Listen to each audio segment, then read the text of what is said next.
নেতাজি সুভাষচন্দ্র বসুর জন্মদিনে শ্রদ্ধা জানান প্রধানমন্ত্রী নরেন্দ্র মোদী।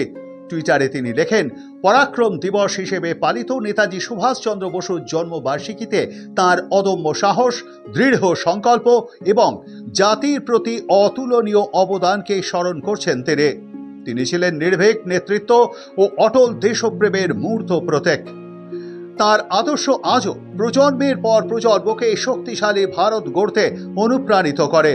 প্রধানমন্ত্রীর পাশাপাশি নেতাজি সুভাষচন্দ্র বসুর জন্মবার্ষিকীতে দেশনায়ককে শ্রদ্ধা জানান মুখ্যমন্ত্রী মমতা বন্দ্যোপাধ্যায়।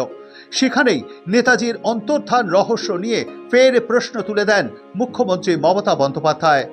তার কথায়, কোথায় হারিয়ে গেলেন নেতাজি?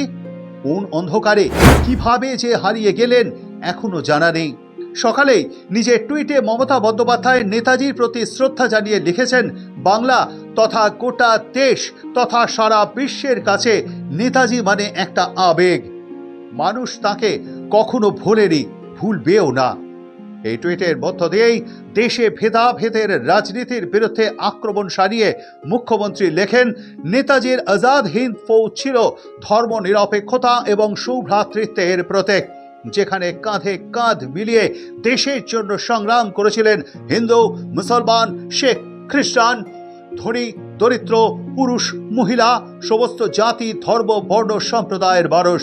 মুখ্যমন্ত্রী জানিয়েছেন, বাংলার সরকার নেতাজির স্মৃতি রক্ষায় বিভিন্ন পদক্ষেপ গ্রহণ করেছে। জাদুঘর থেকে শুরু করে প্রকল্প সবই রয়েছে এর মধ্যে।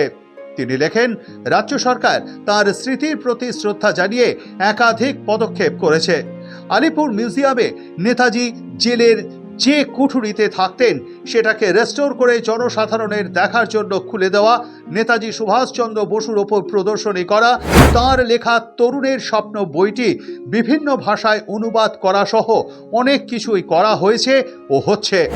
নেতাজিকে শ্রদ্ধা জানিয়ে তরুণের স্বপ্ন নামে একটি প্রকল্প চালু করা হয়েছে, যাতে রাজ্য সরকার সরকারি স্কুলের একাদশ শ্রেণীর ছাত্রছাত্রীদের পড়াশোনার সুবিধার জন্য মোবাইল বা ট্যাব কেনার জন্য 10,000 টাকা করে দেয়।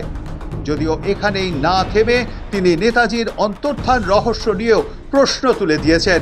তার দাবি, রাজ্য সরকার নেতাজি সম্পর্কিত ফাইল প্রকাশ করেছে। নেতাজি সম্পর্কিত তথ্য সামনে আনার জন্য ফের একবার ভারত সরকারের কাছে অনুরোধ করেছেন তিনি। রেড রোডে নেতাজি সুভাষচন্দ্র বসুর জন্মজয়ন্তীতে শ্রদ্ধা জ্ঞাপন অনুষ্ঠানে দাঁড়িয়েই কেন্দ্রীয় সরকারকে দুষেছেন রাজ্যের প্রশাসনিক প্রধান। তিনি বলেন, এখনো এই দিনটাকে জাতীয় ছুটি হিসেবে ঘোষণা করা হয়নি। তিনি দেশ থেকে বেরিয়ে গেলেন আর ফিরে এলেন না। আমরা তার জন্মদিনটা জানি, মৃত্যুদিনটা বলতে পারি না। নেতাজির অন্তর্ধান রহস্য আর উদ্ঘাটন করা সম্ভব হয়নি। সরব মমতা।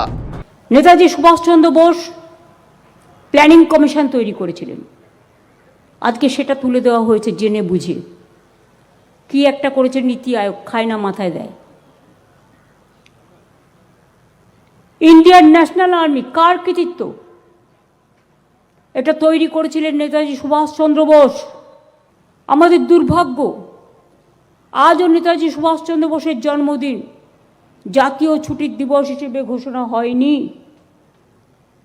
এবং এখনো পর্যন্ত আমরা জানতে পারলাম না। যিনি বেরিয়ে গেলেন দেশ থেকে, ফিরে এলেন না, তার জন্মদিনটা আমরা বলতে পারি, মৃত্যুদিনটা আমরা বলতে পারি না। তিনি আমাদের কাছে চিরস্মরণীয় হয়ে থাকুন। ওনার প্রতি অনেক অন্যায় হয়েছে, আজও তাই আমরা জানতে পারিনি তার মৃত্যুর রহস্য। ওনার সাথেও অনেক দুর্ব্যবহার হয়েছে। গান্ধীজি থেকে নেতাজি, নেতাজি থেকে রবি ঠাকুর, সবই তো একই সূত্রে বাঁধা।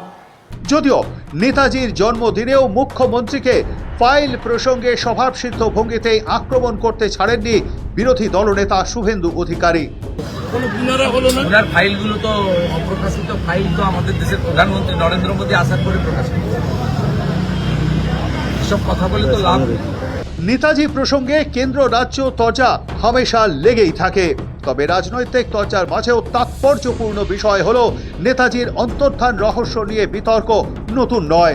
1945 সালে বিমান দুর্ঘটনায় কি আদৌ তার মৃত্যু হয়েছিল? এই নিয়ে অতীতে বহু প্রশ্ন উঠেছিল। কিভাবে নেতাজির মৃত্যু হয়েছিল সেই প্রশ্ন বারবার তুলেছেন মুখ্যমন্ত্রী মমতা বন্দ্যোপাধ্যায়। এবার নেতাজির 129তম জন্ম জয়ন্তীতে ফের একবার সেই প্রসঙ্গ তুললেন রাজ্যের প্রশাসনিক প্রধান। সৌভিক সান্যালের রিপোর্ট, সময় কলকাতা।